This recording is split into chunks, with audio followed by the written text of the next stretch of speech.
We've looked at a key verse of Scripture in Romans chapter 8 where Paul the Apostle says, and we know that all things, how many of you know that all things is all things? We know that all things work together for good for those who love God, who are called according to His purpose. Because the truth is, when you realize that you're called and you respond to the call of Christ, it's one thing to be called, but you need to respond to the call of Christ. When you respond to the call of Christ, everything changes.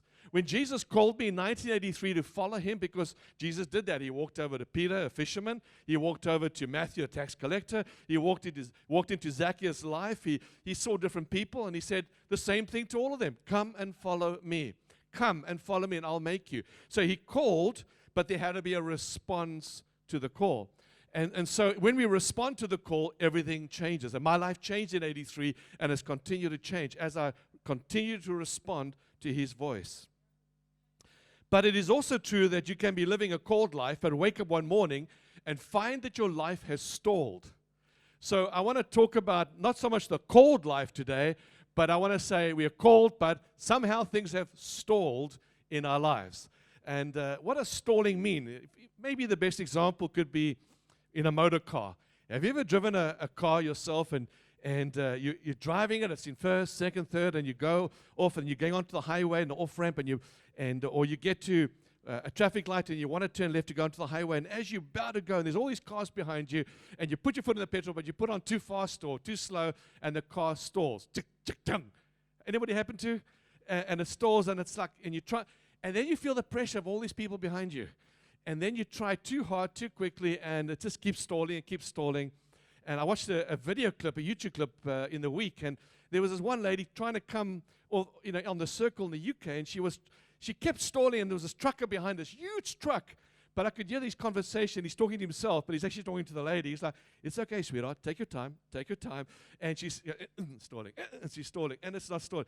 And eventually, I was going to show you, but it just goes on too long because she was stalling for a period of time. And then he gets out of his truck and he walks over to her and he doesn't bash her on the window, but he actually talks to her and he helps her and he gets the car going again. And off she goes, a happy little clappy, and then she goes off into the highway. Now, life can be like that. We are called, we respond to the call, but somehow, somewhere along the line, we begin to stall. We get stalled in our momentum. So we're no longer going as fast as we did, or we are stopped in a place, or things have really slowed down. Something's happened to stop us from moving in the momentum of the calling. So I want to look at that this morning and really help it to be a practical sermon. So can we go there today? Called but stalled. What causes your life to stall? Well, first thing is interruptions. It seems obvious, but it's amazing how powerful interruptions are in our lives. And this can be seen as slowing you down. Life's interruptions are those times in life when things just don't seem to go the way we had planned. Interruptions can either make us or break us. We can learn from life's experiences, or we can become resentful and close ourselves off to all that God has for us. And so I want to give an example in the life of Joseph.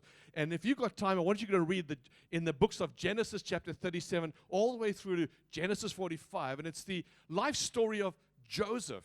We don't have the privilege and the time to do all of that this morning, so I'm going to just summarize his story, because what you find that in Joseph's life, it was interrupted by experiences, and these experiences that he had could either have left him bitter or resentful. This could have stalled the ultimate plans and purposes of God for his life. In each trial that Joseph faced in life, he had a choice to make. Every trial, if you can read it, that came his way, he had to make a decision. And he could either allow each setback to break him and bring disillusionment, or he could allow life circumstances to make him into the man God desired him to be. When his brothers sold him into slavery, you can read all about, oh my goodness, what his own brothers did to him. When they sold him into slavery, Joseph could have chosen to be bitter. When he was thrown into prison, he did nothing to deserve it. He was thrown into prison because of misrepresentation, character misrepresentation, lies and things, people accusing him of things he didn't do. He could have become resentful and angry after that because people had failed Joseph. And you could say Joseph had every right to become bitter, every right to be resentful. Look what those people have done to him. His own brothers sold him into slavery. Pharaoh's wife lied about him. The cupbearer forgot about him. Joseph had every opportunity to lose faith, not only in people, but also in his dreams or in his calling. However, if Joseph had become bitter, listen very carefully to me this morning. If Joseph had become bitter, he would never have achieved in life what God had already designed and purposed for him. God had promised, God had set up things for him, God had said, this is what I want for you. And if he allowed the circumstances of life to distract him in a way that turned into negativity and bitterness, he would never have seen the fulfillment. You see, life's interruptions can teach us how to handle our pride. Many times life does not go quite like we think it should because we think more highly of ourselves than we ought. Pride can be a huge issue. I deserve it. It's my right. Why is this not happening to me? Who does he think he is? Who does she think she is? But if we allow God to teach us in the situations in life, instead of just griping and complaining, we will grow spiritually and profit by life's experiences. And if we will allow them to, life's interruptions can prepare us for greater service in our calling for God. You can actually say, you know what, this is coming against me, this is happening around me. I'm going to allow God to use this to prepare me for what he has for me. When life does not go exactly as you think it should, instead of getting negative and downcast, look for the light of God at the end of the tunnel. The light at the end of a tunnel is not an oncoming train. When interruptions come along and you're feeling overwhelmed, maybe we should say something like this: Father, please use this situation to prepare me for greater service for you. Life's interruptions not only prepared Joseph for greater service, but these interruptions, the pit, Potiphar, the prison, also equipped him to assist Pharaoh, the ruler of Egypt. You see, life's interruptions caused Joseph to be in a position where doors opened to him that never would have opened otherwise. Genesis 41 verse 41 says it like this: see here, Pharaoh, can you imagine this? A slave gets addressed by the most powerful ruler in the world of the time. The most powerful nation in the world of its day. He turns to the slave guy and says to him, he says to Joseph, see here, Pharaoh said to Joseph, I place you in authority over all the land of Egypt. I want you to understand, that did not just happen automatically. It had to do with how he responded when life's distractions came his way, when life's disappointments and discomforts and all these other things that happened around, these storms that raged around his life. When he dealt with that in the most appropriate way, the right way, it ended up where this kind of calling produced this kind of result. In other words, Pharaoh placed Joseph in a unique position of authority because Joseph had been well prepared by God to succeed. I'm sure that when Joseph was thrown into that pit as a boy, sold as a slave, he wondered how his dreams were ever going to come true. When he sat in that prison cell, Joseph may have questioned God, how can this be possible, God? I know what you showed me. God, you showed me the dream. You gave me even my coat of many colors. God, you gave me the dream. No one else did. You called me, God. Now everything seems to have stalled in my life. Where's the calling? But God turned every one of life's interruptions to Joseph's benefit. As Joseph trusted God and did not allow his heart to become bitter and resentful. Because Joseph kept his heart right before God and allowed him to work in his life, God brought Joseph from the pit to the position of prime minister of Egypt. Joseph came to a place of great preeminence and success in life because he put his faith in God and he refused. Somebody say amen. He refused to allow any interruptions to keep him down. Joseph allowed life's experiences to show him that God can work in any situation. Also, Joseph let these interruptions teach him that God's opportunities would remain available to him as long as he stayed obedient to God. See, the point is, stay the course. Keep going. If you stall, start the engine again. But don't look to the left. Don't look to the right. Keep focused. Because he who began a good work in me will bring it to pass. He is faithful. When you're confronted with life's interruptions, stay in faith. Say with me, stay in faith. Tell the person next to you, stay in faith. You know, Jesus said in Luke 18, verse 27, he says, with man, this is impossible, but with God, everything is possible. So maybe we should make a declaration today. Say with me, my situation may be impossible with man, but it is possible with God. I believe that. The second cause of a stalled, called life is distractions. Distractions can be very powerful. In fact, if you've got your Bibles, let's go to Matthew chapter 40. I want to read a quick story about a storm. I really feel God is speaking to somebody here today. I really feel that even people watching online today, God is speaking to somebody today. Listen to what it says in Matthew chapter 14, verse 22. Immediately, come on, somebody say immediately. Immediately, Jesus made the disciples get into the boat and go on ahead of him to the other side, while he dismissed the crowd. After he had dismissed them, he went up on a mountainside by himself to pray. Later that night, he was there alone, and the boat was already a considerable distance from land. Buffeted by the waves, smacked by the waves, thrown around by the waves, because of the wind was against it. Come on, what's coming against your life right now? Because the wind was against it. Shortly before dawn, Jesus went out to them walking on the lake. When the disciples saw him walking on the lake, they were terrified. "It's a ghost," they said, and they cried out in fear. But Jesus immediately said to them, "Take courage, it is I, don't be afraid." "Lord, if it's you," Peter replied, "tell me to come to you on the water." "Come." You got to be careful what you ask Jesus to do. "Come," he said. Then Peter got out of the boat, walked on the water, and came towards Jesus. But when he saw the wind, he was afraid and began to sink, and he cried out. You mean to say this, fear will sink you? "Lord, save me." Immediately Jesus reached out his hand and caught him. "You of little faith," he said, "why did you doubt?" Then when they had climbed into the boat, the wind, isn't it interesting that when did the wind die down? When they climbed into the boat. If you, listen, there's a whole story there. Then those who were in the boat worshipped him, saying, "Truly, you are the Son of God."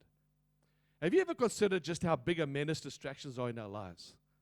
Distractions can cause people to lose their jobs, strained relationships. In fact, I've seen it, strained relations that actually ended up in divorce. When we are distracted, we are here, but we really are not here. Some of you are here physically, but mentally, emotionally, you're somewhere else. These days, there are so many of us vigorously staring at our cell phones, checking our emails, our Facebook, our Instagram, our Twitter accounts. Our bodies are present, but our minds on the other side of town, absent from the now. We are absent because we are distracted. How many stories have you not heard of parents in the kitchen, the child's there, the mother's there, and there's a pot boiling on the stove, and the mom gets distracted, and the child's by themselves, and they reach up and they pull down the pot, and it's full of oil, and the oil falls all over the child, burns the child, sometimes kills the child. But how many times have you not heard of that? Because of distraction, the consequences thereof. In fact, I was driving in today in the car, and I was riding, and I saw this car come past me. It was a little bit of a wiggle of a drive, and I was immediately caught my attention, and I thought, what is causing this drive on the fast lane to be a little bit like that? And then I noticed they were sitting and they had the phone on the steering wheel. And they weren't just looking at a picture, they were scrolling. They were actually scrolling on, I could actually see it was Facebook. And I nearly got distracted because I was watching their distraction. And before I knew it, I started drifting towards the left. Can you see what I'm saying? You know, their distraction would cause a consequence not just to themselves, but a consequence to those around them. To be present is such a hard thing today. One of the worst and most serious of all distractions is our fears. And this stalls. You know, fear will stall your faith momentum. If there is something that we are afraid of, it more than often takes up most of our thought processes. You see, fear is the opposite of faith, and you need faith to do what God's called you to do. You need faith to live this incredible, impossible, immeasurably more life. But I tell you something, fear will cancel that faith, will reduce the faith, it will sink your faith. And it says, and the truth is, if there is something that we are afraid of, it will more than often take up most of our thought process. When we are tuned into our fears or our fear, we can hardly concentrate on anything else. We face the fear of losing a job in a shaky economy, the threat of illness, the haunting fear of death, and the uncertainty of life. And all too often we allow these life's distractions to succeed in taking our eyes off Jesus, to the point we become just like Peter here in the text. His faith faltered and he almost drowned. And there are 3 reasons why Peter's faith faltered. Can I give them to you quickly? Is this helping anybody this morning? All right, number 1, quickly, he glanced at the storm. Just after do you know what happened just before they got into the boat? They had just witnessed a miracle of Jesus feeding the 5,000. They had just come out of revival, out of a miracle environment. They had just seen Jesus do the most amazing supernatural stuff. They're full of faith, get in the boat. And Jesus sends the disciples away in the boat to the other side of the Sea of Galilee because he wanted some time alone for prayer and rest. But while Jesus was on the mountain, the disciples were already a pretty good distance away because the strong wind and the waves buffeted the boat. Now, can I paint a picture for you? The boat was tossed about so ferociously until they felt pain and anguish. And to top it all off, the storm came while the disciples were working. Think about that for a minute. They were doing exactly what Jesus told them to do. And they were working for the Lord. They were doing what Jesus told them to do, and the storms came against them. How fair is that? You know? In other words, the storm came while they were doing exactly what Jesus told them to do. They were living the called life. Storms are impartial. They're not selective. They come to the rich, to the poor, men and women, black and white. The storms do not care whether or not you're doing what you're called to do. They just come just the same. It says, all of a sudden, they saw someone walking towards them across the waves. They saw someone actually walking on the water, and quite understandably, they were frightened out of their wits. They thought they were seeing a ghost. Somebody once asked this question, and I think it's a great question concerning this, and the question is this: why is it that we always imagine the worst? I mean, why didn't they just imagine that it's Jesus? Why didn't they just imagine that maybe it's just a dream? No, they imagined the worst. It's a ghost. Isn't it amazing when you're really tired, when you've been working at this for a long time, when you've been buffeted by it, and you're thirsty, and you're hungry, you're exhausted, that quite often negativity is on the forefront. Very often we think the worst of things. Why is it when somebody says, listen, I need to see you this afternoon, I can't talk on the phone, but can I just meet with you? I wanted to share something with you. We always think the worst. Come on. You might even phone a whole lot of people to try and find out what the spoof of the story is. And you might even make up your mind that by the time the person comes, you can say, oh, shut up your face. Meantime, they just want to say to you, you mean a lot to me. I just want to say to you that I value you, but I want to tell you face to face. You know what I'm talking about, don't it? Don't look at me like that. Why is it that we always imagine the worst? Maybe it's because they were already physically exhausted. They've been struggling against the storm for hours. Their lives have been threatened. They were struggling for survival. The storm of life always has a way of making us struggle and leaving us mentally drained, doesn't it? The storms of life has a way of overwhelming us too. But here is a thought for us to ponder for a moment. Most of us know that life is full of difficulties and distractions. And if we know that life is full of difficulties and distractions, why are we so sometimes almost overwhelmed by them? It says, all of a sudden, out of the clear blue sky, they saw what they thought was a ghost. They were extremely frightened and on the brink of total shock. And the storm had them believing that this was absolutely their last day on earth. And during this horrible but brief moment in their lives, Jesus was not even being considered by them. I mean, why did nobody even think that this could be Jesus? And we should not turn back when storms come. No matter how terrible the trial, because Jesus Christ is able to take the trials of life and make opportunities out of them. Somebody say amen to that. Let me say that again. Jesus Christ, can you put on the screen? Jesus Christ is able to take the trials of life and make opportunities out of them. It says, all of a sudden a familiar voice shouted out, it is I, don't be afraid. I don't know about you, but those are the most beautiful words anybody could ever hear at any time, especially in your darkest moments. Words that we ourselves want to hear on a daily basis. Words that gives us the reassurance of His presence in our lives. Words that are actually being expressed by Him to us right now. Maybe right now God is wanting to express to you, hey, it is I. It's okay. Hey, listen, don't look to the left or to the right. I'm here with you. I'm in the boat here. I'm on the water. I'm here. I'm not far away. I'm not out of distance. I'm not out of sight or out of mind. I am right here today.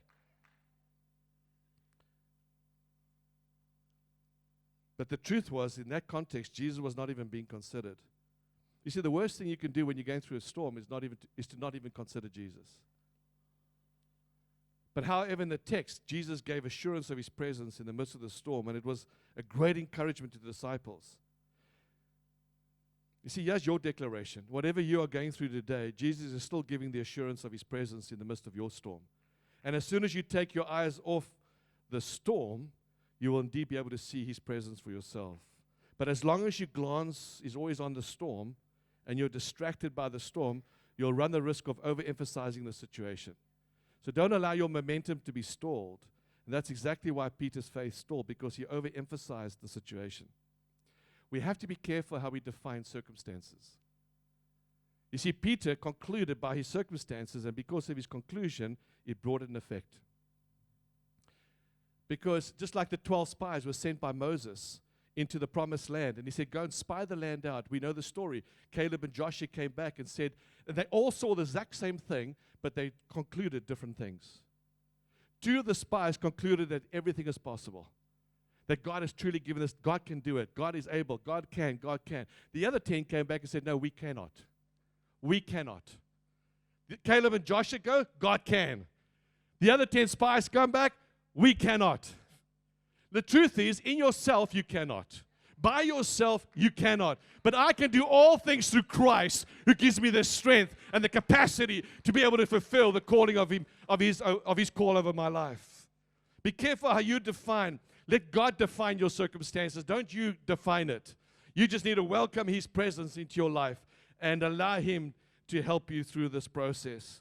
And then secondly, he began to sink. You see, Jesus said to him, come. He was not merely granting permission, but he was commanding Peter to come. It wasn't an option. It says, Peter, come. If you're in the situation right now and everything's stalled in your life and you look to the left and you've allowed your faith to dwindle and there's fear dominating your life, how do you move on from here? Quite simply, listen to his voice. You see, I really believe Peter had an understanding of his voice. Peter knew about Jesus' voice. He had heard his voice before. But the truth is that when he took his eyes off the Lord, because of trouble and persecution and suffering and tiredness and fatigue, he began to sink. You see, if you take your eyes off the Lord because of a troublesome supervisor or a co-worker, marital difficulties, rude and judgmental people, unfair situations, life's problems, and I can go on, the lesson is quite simple. Just keep your eyes on the Lord and you won't go under. I want you to notice what it says in the passage. But when he saw the wind, he was afraid. As long as he looked to the Lord, he wasn't afraid. As long as he looked to the Lord, it was not impossible. But when he looked to his circumstances, fear replaced faith. You see, Peter had his eyes on Jesus, but it was only when he took his eyes off Jesus and glanced at the storm that he started to sink. Peter almost drowned.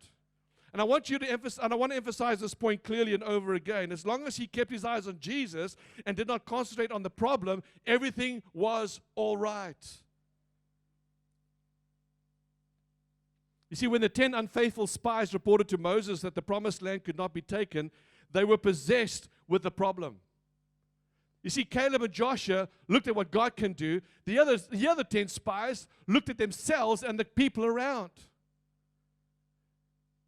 You know, they also saw the land flowing with milk and honey. They also saw the promises of God, but they were possessed with the problem. And they referred to themselves as grasshoppers with no ability to complete their task. C.L. Franklin once said this. Listen to this statement. If you think you are a grasshopper, then you are a grasshopper. That's what the 10 spies said to Moses. We are like grasshoppers in their sight. And guess what? If you think you're a grasshopper, you will. The Bible says, as a man thinks, so he is. So if you keep looking to your circumstances, if you keep looking to the loss, if you keep looking to the pain and the suffering, you will become the very thing that you focus on. Somebody said it's true. If you think that all things are not possible to those who love the Lord, then your realm of possibilities will greatly diminish. Your faith will stall. Your courage will stall. Your passion will stall. Your generosity will stall. Caleb and Joshua ever saw the problem and refused to be possessed by it. They gave an optimistic report, knowing that all assurance that they had, and they did, they had the greatest known help to mankind, being God himself. They knew that God could. Peter took his eyes off Jesus and looked instead at the winds and the waves and began to sink. As long as he looked to Jesus in faith, he was able to succeed in walking on the water.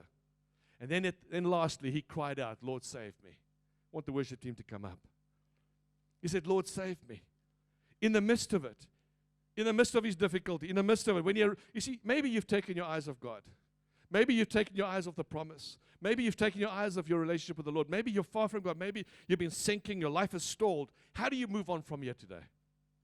I don't want to describe what already you know to be true in your own life. But I want to encourage you that you don't have to stay in that position. Peter did not have to stay in that position. What did he do? He cried out to God. He said, Lord, save me. You know, in our way of thinking, we might wonder, what in the world was Peter thinking when he inquired to walk on the water in the first place? We wonder why he even said, if it's really you, tell me to come across to the water to you. I mean, why, Peter, are you deaf? Are you dumb? Are you just plain stupid? Why in the first place did you ask to walk on water? If it's really you, tell me to come across the water to you. Why did Peter do this? What inspired him to come, to want to leave the relatively safety of the boat, even though it rocked back and forth, and get out there in the waves? What inspired him to get out there on the waves with Jesus? What made him believe the voice that simply said, come and follow me? I'll tell you what it is. When Peter heard that voice, the voice that he first heard, take heart. Peter had heard the voice of Jesus. My sheep hear my voice and follow me. And then gently when he hears that voice, come. He was familiar with his voice. He knew without a doubt to whom he was listening. And he had learned to know that voice. He might not be able to trust his eyes because of the waves, because it was most likely splashing vigorously and viciously upon his face and clouding up his vision. Maybe his vision was being clouded and his eyes were full of salt and water and he couldn't see that well. But he trusted his ears. And more importantly, he trusted his heart. Maybe his eyes couldn't see what he needed to see, but he could hear. He could hear. Maybe you can't see the breakthrough in your life right now. Maybe you can't see the way ahead. Maybe you can't see the solution right now. But can you hear this morning? Can you hear his voice? My sheep hear my voice and follow me. Jesus says to Peter, come.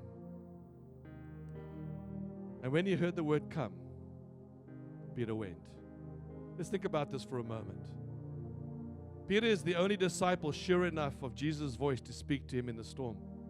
Peter is the only one bold enough to go out of the boat to Jesus. Peter is the only one humble enough to cry out for help when his own strength fails him. That's right. It takes humility to cry out to Jesus for help. There are a lot of people who need help. A lot of people who are crying on the inside but will dare not articulate what they feel on the inside. They dare not respond outwardly what's happening on the inside. They dare not declare the true state of their lives. What if people think this? What if people say that? What will they do if they know? Peter said, I don't care. Because right now I need to be rescued. Right now my life needs to change. Right now I'm stalled. My faith is being lost. Right now everything is on the brink of being lost. And I'd rather be with Jesus than anywhere else. Help me. You see, Peter has a momentary lapse in faith. But all of a sudden he turns his attention to Christ and he says, save me. Jesus, will you save me? Dr. Charles Stanley said this: the pressures of life can get us all at times. The pressures of life can get to all of us at times.